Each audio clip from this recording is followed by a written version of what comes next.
This is a satellite image of the Beirut port in Lebanon, which was captured on July 31, 2020. But just 4 days later, something was about to happen here, after which the condition of the port became like this.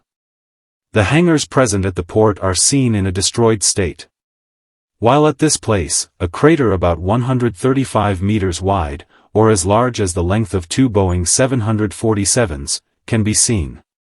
What actually happened here that gave birth to the world's largest non-nuclear explosion? Welcome once again to Dark Reality Videos. Viewers, on August 4, 2020, a video clip went viral in which a bride named Isra Siblani was standing at Sci-Fi Square in Beirut having a photo shoot. Suddenly, a powerful blast wave forced everyone to run. 23 minutes before this incident, exactly at 5:45, in a hangar at Beirut port, some welders were repairing a hole in the wall. Due to sparks, a fire broke out in the warehouse. This hangar was called number 12, which was right next to the sea.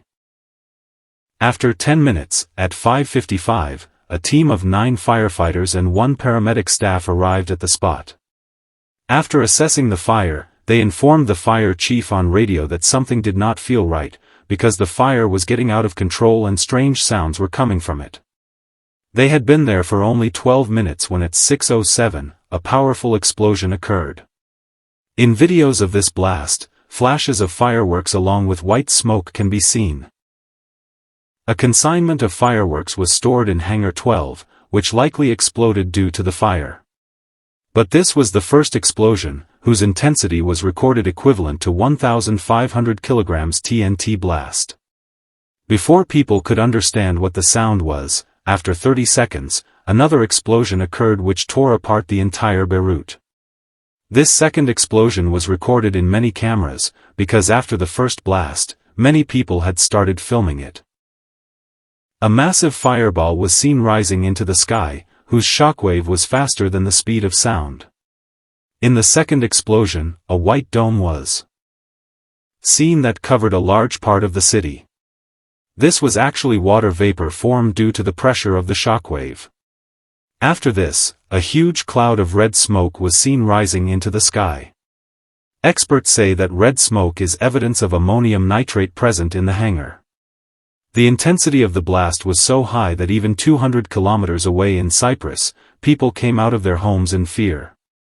The shockwave shattered the glass of Beirut Airport Terminal 8 kilometers away, and even exposed steel bars of nearby houses. You can estimate from this that the explosion happened in Beirut, but the United States Geological Survey recorded tremors equivalent to a 3.3 magnitude earthquake. According to scientists at Sheffield University, this blast was equivalent to 1.5 million kilograms TNT, meaning 1,000 times bigger than the first explosion, and about 10% of the nuclear bomb dropped on Hiroshima. Around the place where the blast happened, the hangars were completely wiped out as if nothing existed there. Nearby ships were severely damaged. A 5-star Orient Queen cruise ship, 390 feet long, was thrown into the air and fell back into the water, overturning.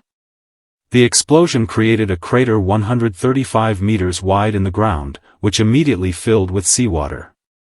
The Beirut explosion is considered the world's largest non-nuclear blast. It even disturbed the Earth's ionosphere, the outermost atmospheric layer near space, due to which GPS and radio signals were disrupted for a few seconds. This scene in Beirut was nothing less than doomsday. The streets of the city were filled with destruction. Entire buildings in northern Beirut collapsed. Uprooted trees, overturned vehicles, and twisted steel girders were seen everywhere. The power of the blast shut down the city's electricity supply, making rescue work even more difficult. Roads were cleared using military bulldozers so rescue workers could reach affected areas. In this incident, 218 people lost their lives, while more than 7,000 were injured. Around 12% of Beirut's population became homeless in an instant. Hospitals and medical centers, where the injured were supposed to be treated, were themselves destroyed in the blast. Many hospitals started treating patients in parking lots and on footpaths. St. George Hospital, which was just a few meters from the port, continued treating patients on broken footpaths even after being destroyed. Despite this, thousands of injured had to be turned away due to lack of space. It is believed that homeless people were given shelter by residents whose homes were far from the port and remained safe.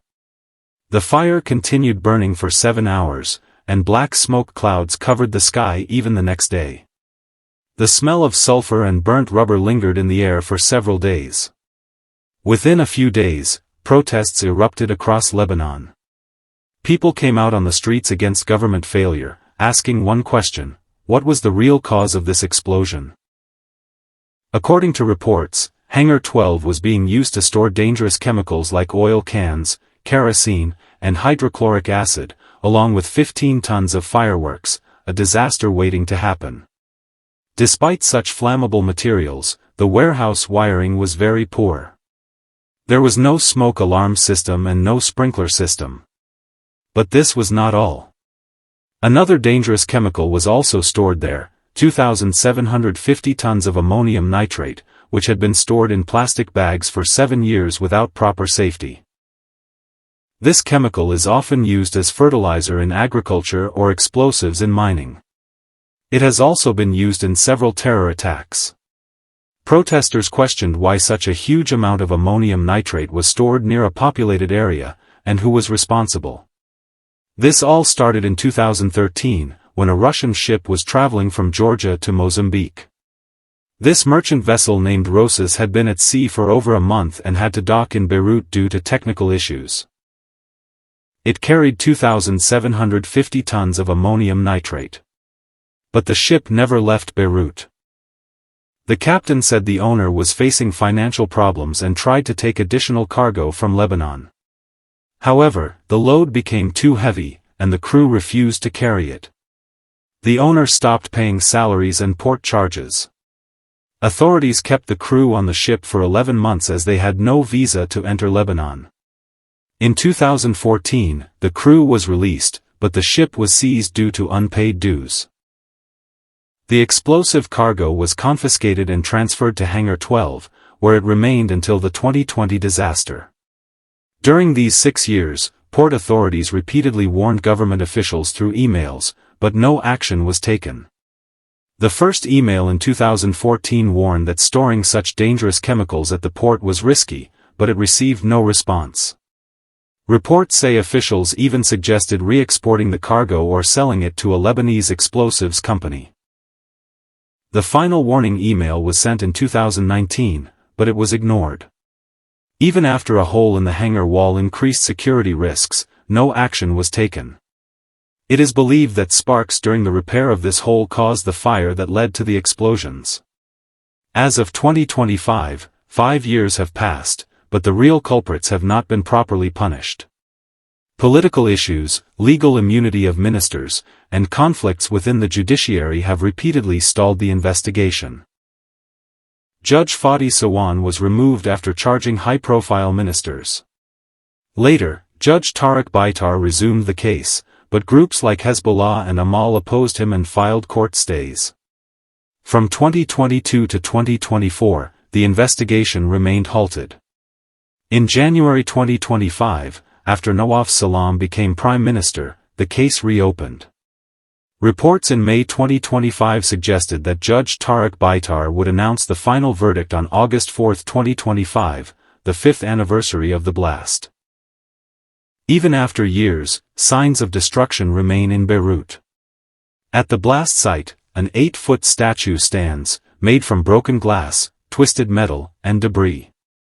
The statue, shaped like a woman holding a sword, honors the 218 victims. At its base lies a clock, still stopped at 6:08, the exact moment after the explosion. We hope you liked this dark reality video. Thank you for your love and comments. See you in the next amazing video.